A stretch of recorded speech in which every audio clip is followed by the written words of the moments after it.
Hello बच्चों, let's see the question. The question is, यहाँ पे हमें असर्शन दे रखा है, यहाँ पे हमें रीजन दे रखा है. So option A is, if both assertion and reason are true and reason is the correct explanation of assertion. Option B is, if both assertion and reason are true but reason is not the correct explanation of assertion.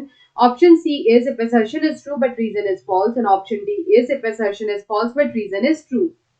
तो यहाँ पे हम लोग सबसे पहले अगर assertion देखें तो लिखा है all expression vectors are cloning vectors and vice versa. तो यहाँ पे अगर हमारा जो assertion की बात करें तो वो हमारा यहाँ पे false हो जाएगा. तो यहाँ पे ये false क्यों होगा? क्योंकि यहाँ पे जितने भी vectors होते हैं, यहाँ पे अगर हम लोग vectors की बात करें तो जितने भी vectors होते हैं that are used for the propagation of DNA inserts, जिनको हम लोग यहाँ पे use करते हैं for the propagation of DNA inserts in a suitable host, इनको हम लोग बोलते हैं यहाँ पे क्लोनिंग वेक्टर. इनको हम लोग बोलेंगे क्लोनिंग वेक्टर. तो जो ऐसे वेक्टर जिनको यूज किया जाता है for propagation of DNA insert, यानी कि किसी भी होस्ट में डीएनए को इंसर्ट करने के लिए जो वेक्टर को यूज करते हैं उसको हम लोग बोलते हैं क्लोनिंग वेक्टर. लेकिन अगर ये जो वेक्टर होते हैं, when the vector they are specially designed for expression. अब इसका क्या मतलब होता है कि कुछ ऐसे वेक्टर्स जिनको स्पेसिफिकली एक्सप्रेशन के लिए डिजाइन किया गया हो, मतलब कि production of protein specified by DNA insert. तो इस तरह का जो वेक्टर होगा इसको हम लोग बोलेंगे एक्सप्रेशन वेक्टर.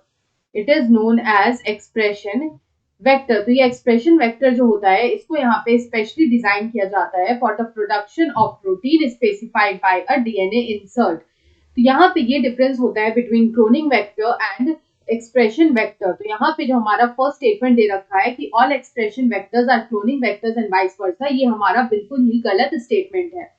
उसके बाद अगर हम लोग यहाँ पे रीजन चेक करें तो लिखा है कि expression vectors need regulatory machinery suitable for the host. तो ये जो स्टेटमेंट है ये हमारा यहाँ पे ट्रू है, यानी कि हमारा जो रीजन दे रखा है वो यहाँ पे करेक्ट है. क्योंकि यहाँ पे ये जो एक्सप्रेशन वेक्टर होता है, यहाँ पे हमारा जो एक्सप्रेशन वेक्टर होता है, दे नीड अ रेगुलेटरी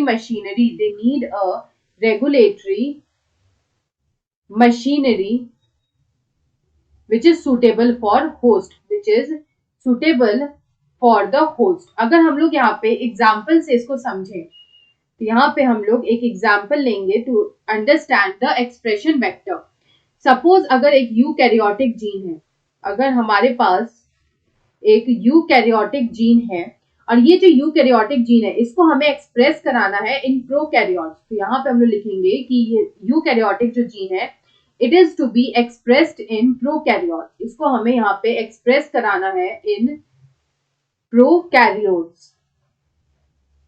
तो यहाँ पे क्या होगा, जो एक्सप्रेशन वेक्टर होगा, यहाँ पे अगर हम लोग बात करें तो ये जो एक्सप्रेशन वेक्टर होगा, it should contain gene without introns. Why without introns? क्योंकि जो प्रोकैरियोट्स हैं उनमें यहाँ पे इंट्रॉन्स जो होता है वो एब्सेंट होता है. तो यहाँ पे ये जो एक्सप्रेशन वेक्टर होंगे इनमें यहाँ पे जो जीन प्रेजेंट होगा वो विदाउट इंट्रॉन्स प्रेजेंट होगा, तभी वो प्रोकैरियोट्स में खुद को एक्सप्रेस कर पाएंगे. तो इस तरह से यहाँ पे ये जो एक्सप्रेशन वेक्टर है ये अपना काम करते हैं. तो यहाँ पे अगर हम इस क्वेश्चन का करेक्ट आंसर देखें तो हमारा तो असर्शन फॉल्स है लेकिन रीजन ट्रू है.